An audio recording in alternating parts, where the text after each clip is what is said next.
this entrepreneurship program came about at West Virginia, or at West Liberty, because it involves you, the students that are in this room, either students or currently students at West Liberty University or prospective students.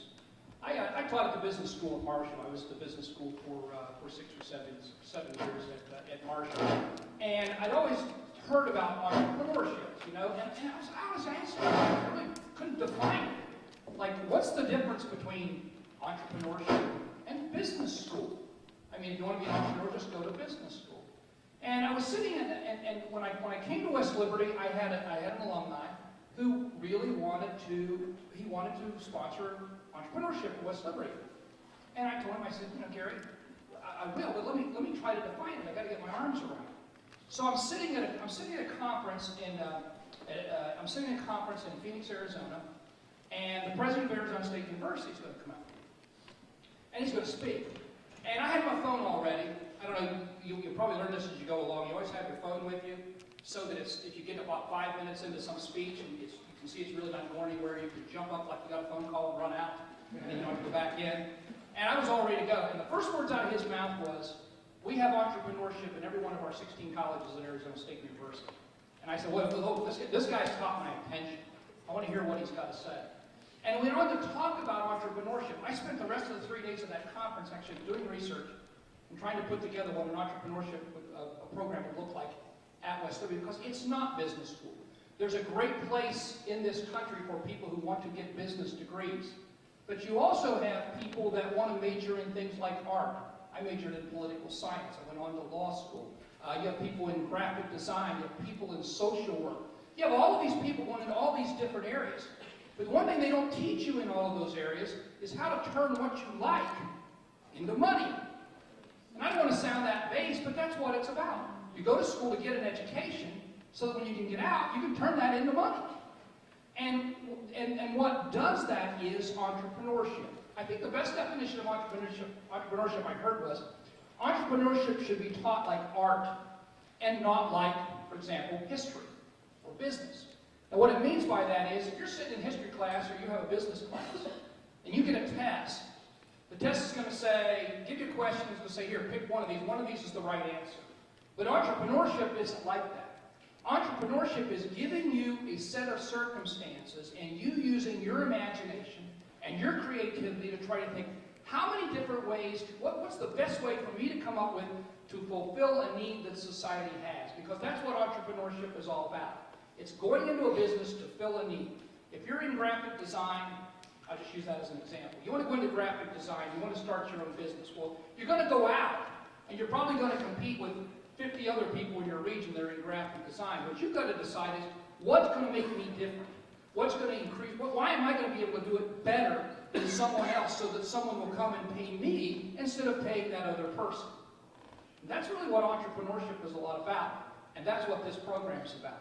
We're so very fortunate to have Dean Wenzel from the college, Gary West College of Business at West Liberty, and Kerry White, who's picking up this concept of entrepreneurship and started running with it. So you that are here, think about what you're in, what you're majoring in. And by the way, I learned at that conference, you can be in anything.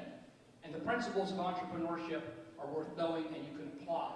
I went back to when we decided to do this, I went back to the alum who got me started on this, and he said, no, really what you want to do is you want to learn the principles of entrepreneurship, go to work for someone else for 10 to 15 years, and then steal all their business and go start your own business. Well, okay, you can probably do it that way too.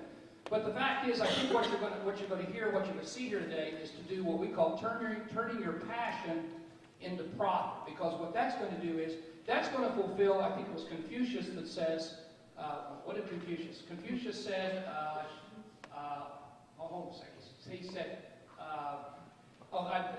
go to work in something find a job you like. Find a job you like and you'll never work a day in your life. And that's the truth. Find a job you like and you'll never work a day in your life. And that's what entrepreneurship is about. So good luck, have a great day, and Kerry, thank you so much for putting this together.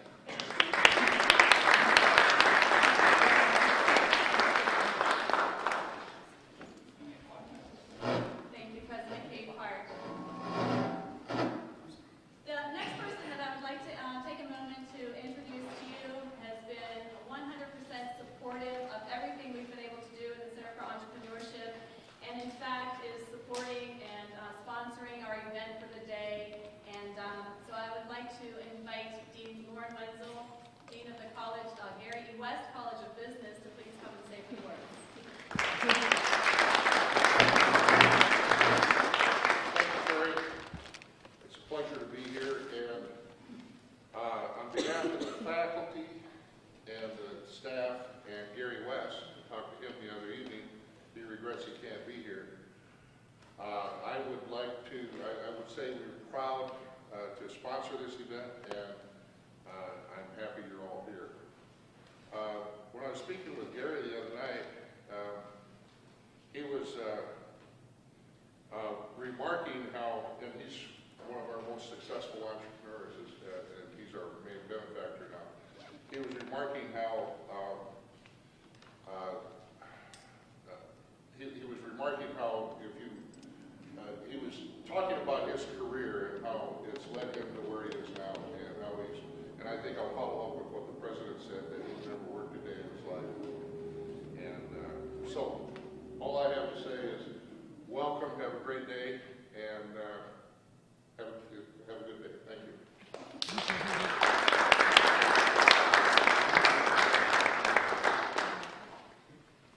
Thank you, Dean Wenzel. So I know these guys are itching to get started, and I know you all are too. So without further ado, I would like to take a moment to introduce your moderator for the day. E.J. Carrion has been featured on ABC, NBC, and Fox News affiliates. He is the #1 Amazon best-selling author of Accelerate Your Success, How to Create a Future and Stand Out When College is Not Enough. And little bit of interest you might not know, he actually outsold the Hunger Games for 1 hour on Amazon. His claim to fame. So, E.J. Carrion. All right. So there I was, sitting down, looking out the window, and what felt could have been 100,000 miles in the air. I was freaking out. I did not want to do what I was about to do. By show of hands, has anyone ever been skydiving? Anyone? You have? Yeah? Did you enjoy it? You did not enjoy it. Same here. Did you enjoy yourself? I'm glad someone did. Because I was 5,000 feet in the air, and I was strapped to this 6'4" Jamaican expert, and the dude was crazy. I'm looking out the window, and I'm like, man, we're pretty high. Crazy Jamaican expert. He's like, ha ha ha, we're not even halfway. And I immediately be like, I'm not jumping out of this plane.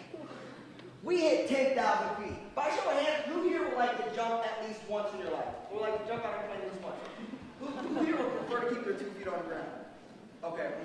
All right. Now, hands who said they would like to skydive at least once? Bam. Right here. What's your name? CJ. CJ. What's up, man? Okay. So, CJ, I'm going to ask you a question. Do you think before you jump out of a plane, they're going to teach you the proper techniques and the safety hazards of how to jump out of a plane? You assume so, CJ. Let me talk. I don't know where I was, but I received 0 training whatsoever. So I'm 10,000 feet. I'm like, this is my excuse to not jump out of the plane. So I tap on the 6'4" Jamaican expert. Tap, tap, tap. Hey, man. Yeah, I can't jump out of this plane. You never taught me the proper technique. Crazy Jamaican expert. He goes, technique, man. All you have to do is remember to get your body wide and aim your head to the sky. I'm like, why do I have to aim my head to the sky? He goes, well, man, if you jump out of the plane, he's like, dude, you have the worst Jamaican accent. If you jump out of a plane, keep your chin to your chest, you could possibly break your neck when I pull the parachute. I'm like, Now I'm thinking 2 things here. 1, why didn't he tell me this when I had 2 feet on the ground? And 2, why would he tell me now? He knows I'm freaking out. 15,000 feet. We hit 15,000 feet. This is the highest place you can jump in the entire world. We're going all the way up to 18,000 feet. I'm with 5 of my closest friends. I'm from a small town in North Texas. We're on the coast of Florida. I'm the first one of my friends to jump. And my best friend is right behind me. Now, I love my best friend, but he's just not on the practice. And you got a friend like that, you know what I'm talking about? Like your best friend. You know, like if your hand's not raised, you could be talking about it. You know, I don't know. But my best friend, he taps me on my shoulder. He's the last guy to jump. He taps me on the shoulder. I'm like, what, man? He's like, dude, I don't want to jump out of this plane. I was like, say what? I don't want to jump out of the plane either. He goes, EJ, I have an idea. And usually that's a bad thing. I'm like, what, man? What is it? He goes, since we're the last two to jump, no one would ever know if me and you jump out of the plane because then we all land at the same time. So if we all land at the same time, then we could just act like we jumped. I was like,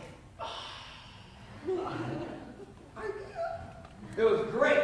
So I'm like, that's great, let's do that, let's do that. So I tap on the 6'4" Jamaican expert, bam, bam, bam. I'm like, hey man, yeah, I appreciate all you do, but yeah, me and my friend, we're just gonna stay on the plane. We're just gonna take it back down. So we're not gonna jump out of the plane. We finally hit 18,000 feet. The plane starts shaking. The air gets so thin. Do you know at 18,000 feet, you can only be up there for 20 minutes because the air is so thin. So if it's like 19 minutes, 59 seconds, 20 minutes, 1 second, you're like passed out, you know, just knocking it out. No big deal. That's another thing they didn't tell you when you weren't on the plane, when you weren't on the ground. Now at 18,000 feet, the plane is shaking. They open up the door. You hear the wind. Your ears are popping. Now my first friend is crazier than my best friend. So the first guy, he just jumps out of the plane. He's like, yeah, and just jumps. And all you hear when he jumps out of the plane is, yeah. I'm like, oh my gosh, he just killed himself. Like I'm thinking bad things. I'm thinking like a commercial airplane came and wiped him off like an insect. I'm thinking bad things. Now the second person, he was a little smarter. The second person gets up out of his seat, looks at him, bends his knees, counts to 3, and jumps out. Boom! Gets his body wide, aims his head to the sky, and he was gone. Just like that. All I heard was, yeah! Now right before the third person, I get a tap on that crazy 6'4" Jamaican expert. I'm like, what, man? He's like, dude, I've been doing this for 8 years, man. 8 years. I've been strapped to celebrities. I've been strapped to people who've only had 6 months to live. I've even been strapped to people who decided not to jump. And I just want to make sure that if you don't jump, you won't regret it a week from now, a month from now, 6 months from now. So at that point, everything just kind of stopped. I didn't realize I was on a plane. I started thinking in my mind. You know how you get lost in your mind? You know, you just start thinking you forget you're in class? I do that all the time. Now, I'm just in my mind, and I think, you know, I saved up all this money to take this off my bucket list, the skydive. I drove countless hours to get to the coast of Florida. I spent money for the hotel. It's not like I'm going to get my money back because I'm already on the plane.